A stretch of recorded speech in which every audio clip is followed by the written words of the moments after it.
네. 이국종 집도의와 관련해서 사실 지금까지 알려지지 않았던 뒷얘기들이 속속 알려지고 있는데 이국종 집도의의 어린 시절이 새삼 조명을 받고 있다면서요. 왜 그런 겁니까? 예, 아버지 관련 얘기인데요. 아버지가 6.25 참전용사였습니다. 그렇습니까? 예, 그런데 이제 6.25 때 지뢰를 밟아서 팔과 다리를 다치고 심지어 한쪽 눈을 이제 잃게 되셨다고 하는데요. 그래서 이제 아무래도 근데 유공자지만 영광보단 상처가 컸다고 합니다. 네. 그래서 중학생 때 이국종 교수에게 이제 반 친구들이 이제 장애인의 아들이다라고 얘기를 하면서 놀리기도 했었고, 예. 또 한편으로 이제 간호사한테 축농증 치료 받으러 왔다면서 이제 복지 카드를 꺼냈을 때, 오히려 좀 쌀쌀맞게 굴고 다른 병원 가시죠라고 하면서 약간 편견에 좀 상처를 받았던 약간의 그런 트라우마가 있었던 거군요. 네, 그런 트라우마가 있었는데 그때를 생각하면서 이제 최근에도 이제 심경을 계속 밝혔는데 이런 얘기를 했었습니다. 아버지가 6.25 전쟁 때 이렇게 다쳤는데 세상의 장애인과 그 가족에게 너무 비정하다고 생각해서 그래서 내가 의사가 돼서 이제 그런 세상을 바꿔보고 싶었다 이렇게 소회를 밝히기도 했었죠. 그렇군요. 그럼 뒷얘기들이 이제 점차 좀 알려지고 네. 있는 거군요. 그리고 사실 의사가 되도록 결심을 하는데 뭔가 계기가 됐던 사건이 있었는데 어떤 거죠? 똑같이 이제 축농증 치료를 받으려고 이제 동네 병원을 찾았는데 그 독립 유공자 가족에게 제공되는 의료 복지를 카드를 보고도 그냥 흔쾌히 치료를 해준 병원이 있었다고 해요. 그래서 이 카드를 보고도 잘해주시네요라고 했더니 오히려 그 말을 들은 의사 선생님이 왜 네가 그런 걱정을 하느냐? 그래서 커서 좋은 사람이 되어라 이런 얘기를 했을 때 네. 아 이걸 보고 내가 좋은 사람 그래서 의사 가운을 입은 그 의사를 보고 나도 이제 그런 사람이 되어야겠다라는 결심을 했다 이런 뒷얘기도 전해줬고요. 예. 그리고 사실 어제 브리핑에서 어머니를 좀 많이 언급을 해서 이 부분도 인상이 깊었는데 목소리를 한번 준비해봤습니다. 들어보시죠. 이국종이가 별거다니고 환자 데려다가 휴환하고 대한민국에 여러분 남자학교 의과대학은 비교적 작은 신생 의과대학입니다. 저는 그걸 잘하고 있습니다. 제 주제를 안다고요, 제가. 저희 어머니 맨날 그러시면, 네 주제, 신문에 이렇게 나오려면 되겠냐, 네가? 근데 강병규 기자, 이 이국종 집도의 이제 부모와 관련된 이야기들이 속속 알려지고 있다고 이야기했는데요. 네. 글쎄요, 뭐 강병규 기자 또 추가로 좀 취재한 게 있다면서요. 그러니까 이제 우연인지 뭐 모르겠지만 일단 이국종 교수가 이제 아버지가 이제 한쪽 눈을 잃었다고 했잖아요. 한쪽 눈을 잃었다. 예, 이국종 집도의의 부친이 부친이 이제 지뢰를 밟아서 한쪽 눈을 잃었다고 말씀을 드렸는데 뭐 지금 이제 이국종 교수의 건강 상태가 좀 취재를 해보니까 왼쪽 눈이 이제 실명 위기까지 갔다고. 지금 왼쪽 눈이 잘 안 보이는 상태예요? 예, 지금 잘 안 보이는 상태에서 이제 집도도 하고 이제 치료에 매진을 하고 있는데 이제 아버지와 이제 그런 인연이 또 새삼 화제가 되면서 이런 아버지에 관련된 좀 씁쓸한 그런 뒷얘기들 그런 것들이 다시 화제가 되고 있습니다. 그렇군요. 자, 고정현 기자가 이제 이국종 집도의를 전문으로 집중 취재를 하고 있는데 근데 이 보면은요, 이국종 집도의가 어머니 이야기를 아까 이제 부친 얘기를 했습니다만 어머니 이야기를 그동안 보면 참 많이 했었던 것 같아요. 뭐가 사연이 있나요? 네, 맞습니다. 뭐 어제 이 브리핑 도중에도 어머니 얘기를 수차례 얘기를 했고 이 예전에 이제 이국종 교수가 어렸을 때 많은 에피소드가 있었던 것 같은데요. 이국종 교수가 이제 어릴 때부터 상당히 힘들게 가난하게 살았던 것 같습니다. 특히 아버지가 국가 유공자여서 이 상위 군경으로 이제 국가에서 주는 뭐 지원금이나 아니면 물품 같은 걸 받아서 생활을 했는데 그렇군요. 어릴 때 이제 어느 날 이제 동사무소에서 주는 밀가루를 받기 위해서 어머니와 함께 동사무소를 갔다고 합니다.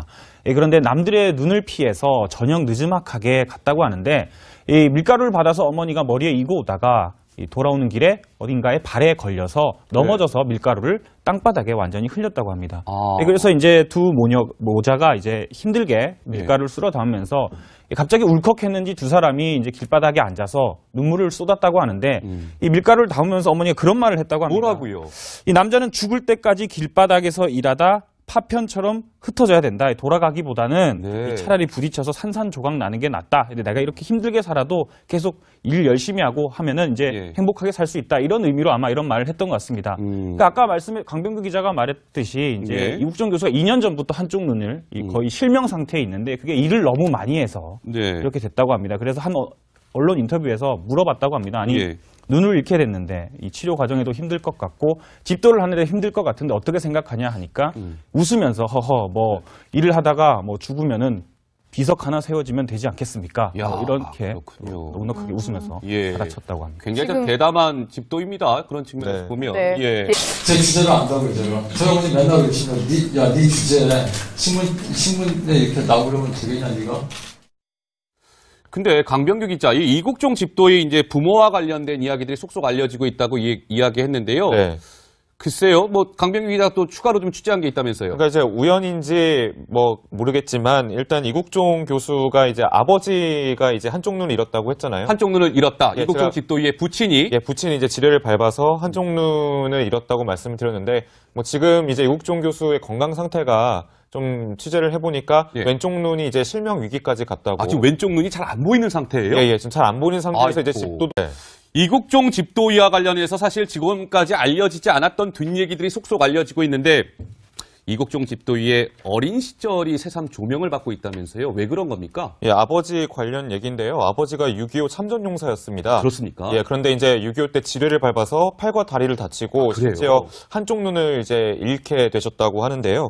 그래서 이제 아무래도 근데 유공자지만 영광보단 상처가 컸다고 합니다. 네. 그래서 중학생 때 이국종 교수에게 이제 반 친구들이 이제 장애인의 아들이다라고 얘기를 하면서 놀리기도 했었고 예. 또 한편으로 이제 간호사한테 축농증 치료 받으러 왔다면서 이제 복지 카드를 꺼냈을 때 또 하고 이제 치료에 매진을 하고 있는데 네. 이제 아버지와 이제 그런 인연이 또 새삼 화제가 되면서 예. 이런 아버지에 관련된 좀 씁쓸한 그런 뒷얘기들 예. 그런 것들이 다시 화제가 되고 있습니다. 그렇군요. 자, 고정현 기자가 이제 네. 이국종 집도의를 전문으로 집중 취재를 하고 있는데, 근데 이 보면은요, 이국종 집도의가 어머니 이야기를 아까 이제 부친 얘기를 했습니다만 어머니 이야기를 그동안 보면 참 많이 했었던 것 같아요. 뭔가 사연이 있나요? 예, 맞습니다. 뭐 어제 이 브리핑 도중에도 어머니 얘기를 수차례 얘기를 했고, 이 예전에 이제 이국종 교수가 어렸을 때 많은 에피소드가 있었던 것 같은데요. 이국종 교수가 이제 어릴 때부터 상당히 힘들게 가난하게 살았던 것 같습니다. 특히 아버지가 국가 유공자여서 오히려 좀 쌀쌀맞게 굴고 다른 병원 가시죠라고 하면서 약간 편견에 좀 상처를 받았던 약간의 그런 트라우마가 있었던 거군요. 네, 그런 트라우마가 예. 있었는데 그때를 생각하면서 이제 최근에도 이제 심경을 계속 밝혔는데 이런 얘기를 했었습니다. 아버지가 6.25 전쟁 때 이렇게 다쳤는데 세상에 장애인과 그 가족에게 너무 비정하다고 생각해서 그래서 내가 의사가 돼서 이제 그런 세상을 바꿔보고 싶었다 이렇게 소회를 밝히기도 했었죠. 그렇군요. 그런 뒷얘기들이 이제 점차 좀 알려지고 네. 있는 거군요. 그리고 예. 사실 의사가 되도록 결심을 하는데 뭔가 계기가 됐던 사건이 있었는데 어떤 거죠? 뭐 똑같이 이제 축농증 치료를 받으려고 이제 동네 병원을 찾았는데 그 독립유공자 가족에게 제공되는 의료 복지를 카드를 보고도 그냥 흔쾌히 치료를 해준 병원이 있었다고 해요. 그래서 이 카드를 보고도 잘해주시네요라고 했더니 오히려 그 말을 들은 의사 선생님이 왜 네가 그런 걱정을 하느냐? 그래서 커서 좋은 사람이 되어라 이런 얘기를 했을 때 네. 이걸 보고 내가 좋은 사람 그래서 의사 가운을 입은 그 의사를 보고 나도 이제 그런 사람이 되어야겠다라는 결심을 했다 이런 뒷얘기도 전해줬고요. 예. 그리고 사실 어제 브리핑에서 어머니를 좀 많이 언급을 해서 이 부분도 인상이 깊었는데 목소리를 한번 준비해봤습니다. 들어보시죠. 이국종이가 별거 다니고 환자 데려다가 쉬어간다고 대한민국에 여러분 아주대학교 의과대학은 비교적 작은 신생 의과대학입니다. 저는 걸 잘하고 있습니다.